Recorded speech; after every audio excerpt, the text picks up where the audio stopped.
ఆ అమ్మాయిని ఎవరు చంపారు? రాహుల్ నిజం తెలుసుకున్నాడా? తెలియాలంటే ఈ కథని పూర్తిగా చూడండి. హలో ఫ్రెండ్స్, అందరూ ఎలా ఉన్నారు? Welcome back to my channel Sri జోహి అమ్మ కథలు. గుంటూరు దగ్గర ఒక చిన్న గ్రామంలో రాహుల్ అనే యువకుడు ఉండేవాడు. అతను రాత్రి ఆలస్యంగా పనిచేసి ఇంటికి వచ్చేవాడు. ఒకరోజు రాత్రి 2 గంటలకు అతని ఫోన్ మోగింది. స్క్రీన్ మీద ఒక నెంబర్ కనిపించింది, కానీ అది సేవ్ చేయని నెంబర్. రాహుల్ ఫోన్ ఎత్తాడు.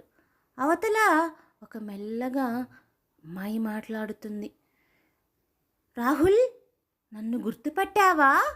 రాహుల్ ఆశ్చర్యపోయాడు. ఎవరు మీరు అని అడగగా ఆ అమ్మాయి గట్టిగా నవ్వింది. నేను నీ స్కూల్ ఫ్రెండ్ సుజాత. రాహుల్ గుండె ఒక్కసారిగా బలంగా కొట్టుకుంటుంది. ఎందుకంటే సుజాత 2 సంవత్సరాల క్రితమే చనిపోయింది. అతను భయంతో కాల్ కట్ చేశాడు. కానీ 5 నిమిషాల తర్వాత మళ్ళీ కాల్ వచ్చింది.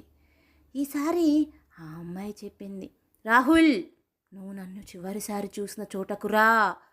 రాహుల్ భయపడ్డా కూడా ఆసక్తితో పాత స్కూల్ దగ్గరకు వెళ్ళాడు. అక్కడ చుట్టూ పూర్తిగా నిశ్శబ్దం ఉంది. అప్పుడే అతని ఫోన్ మళ్ళీ మోగింది. సుజాత మాట్లాడుతూ, రాహుల్ వెనక్కి తిరుగు. రాహుల్ మెల్లగా వెనక్కి తిరిగాడు. అక్కడ ఎవ్వరూ లేరు, కానీ నేల మీద తాజా పాదముద్రలు కనిపించాయి. అవి అతని వైపే నడుస్తూ వస్తున్నాయి, కానీ అక్కడ ఎవ్వరూ కనిపించలేదు. అప్పుడే ఫోన్లో చివరి మాట వినిపించింది, రాహుల్, ఇప్పుడు నువ్వు నన్ను చూడగలవు. రాహుల్ ఒక్కసారిగా వెనక్కి చూశాడు. అక్కడ ఒక అమ్మాయి నిలబడి ఉంది. అది సుజాతే. కానీ రాహుల్కి తెలియంది ఏంటంటే, ఆమె చెప్పేది రాహుల్ వింటున్నాడు. నన్ను ఎవరు చంపారో తెలుసా? అది నువ్వే రాహుల్. రాహుల్ షాక్ అయ్యి, ఏంటి నువ్వు చెప్పేది? ఎందుకంటే అతను మర్చిపోయిన విషయం ఒకటి ఉంది కదా. 2 సంవత్సరాల క్రితం రోడ్డుపై అతను కారుతో ఒక అమ్మాయిని ఢీకొట్టి అక్కడి నుంచి పరారయ్యాడు. ఆ అమ్మాయే సుజాత. అది నేనే.